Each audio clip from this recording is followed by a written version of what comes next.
Hello and welcome back to my channel. This is Tracy with Artful Creations by Tracy. I am back with a design team project for tailor-made cards for you, and this month's theme is Love Potion. Like last month, there is a challenge going on over at Tailor Made Cards for You blog, and I will have the link posted below along with more information and inspiration from other design team members. I hope you will check them out because there is just so much time and talent going into making these wonderful projects to share with you.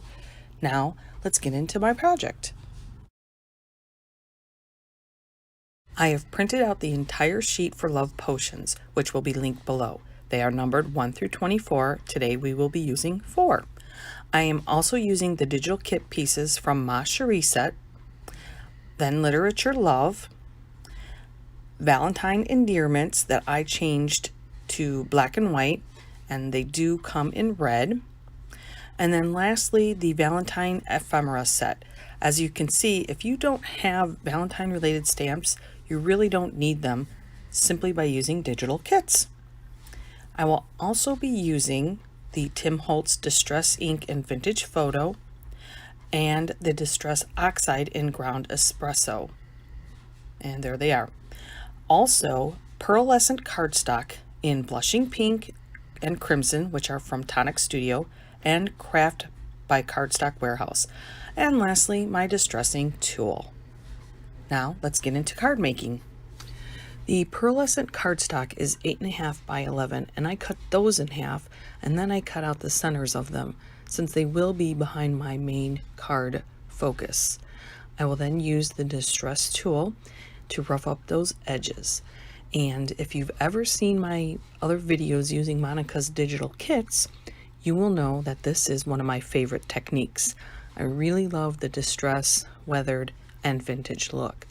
And I will go over the entire card using this tool.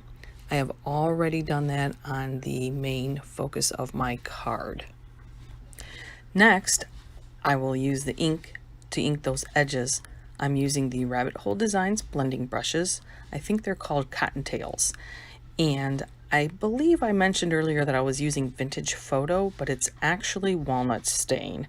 I love them both and use them very frequently. Now you should notice that while I am using the inks to add the distressed look, the paper curls up a bit, and I do that on purpose by the way of pushing the brush into that paper. I think it gives the paper more character as well as that look that I am going for.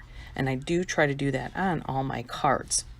Now for the frame, I will just go around and ink those edges with that walnut stain. Once I'm done with that, I'm going to bring in that espresso and just ink the very edges as you see there. I am not trying to curl this paper. For starters, it is a 92-pound cardstock, and it's a little more difficult to get that look. Besides, I don't think it really needs it because the main focus, again, is that Ma Cherie paper that I'm using. I think it just looks absolutely beautiful together. I'll glue those two pieces together using Barely Art glue. Just a quick side note about the glue. I use both Art Glitter glue and Barely Art glue. The main difference between the two is how long it takes to dry. The Art Glitter glue dries pretty quickly while the Barely Art glue is slower. The other note is that Art Glitter glue freezes, so therefore you can't or shouldn't buy it in the winter months, at least where the temps fall below freezing. Now in some cases I will also glue those curled pieces to hold that curl in place. And I've already chosen the pieces I want to use to start layering up my card with the ephemera, including that Love Potion. I will use the distress tool to rough up those edges. And speaking of the paper, I use the Hammermill Premium Copy 60-pound weight paper to print out my digital kits. Now, once my edges are all distressed, I'm going to go ahead and ink them up as well.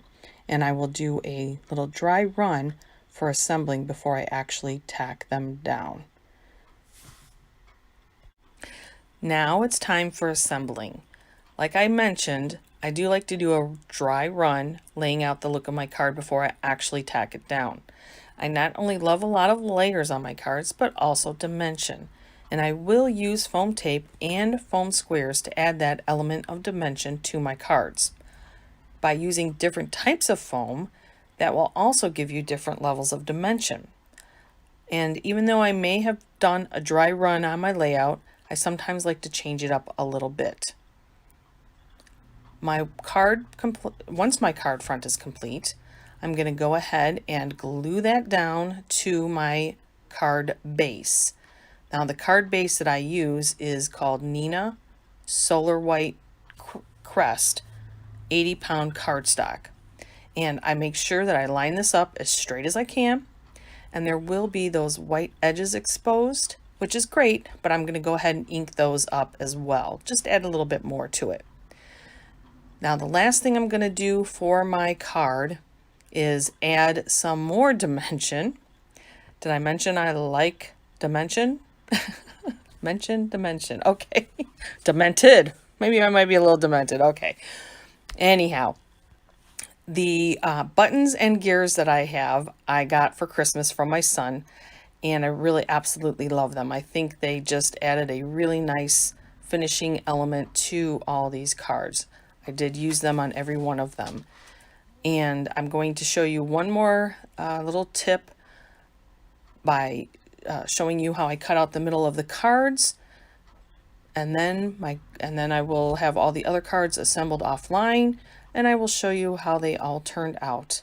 I appreciate you watching, liking my channel, subscribing, hitting that bell. I appreciate how do I want to say that? Each and every one of you. Yes, that's it. Now here is the crimson cardstock that I'm going to show you how to cut out those centers. You can start at the 1/2 inch or the 1 inch, depending on how large of a border you want. It doesn't matter which one. If you use the 1/2 inch mark, then you will start at the 1/2 inch and cut from one side to the other, stopping at the 1/2 inch. You will complete this all around the card.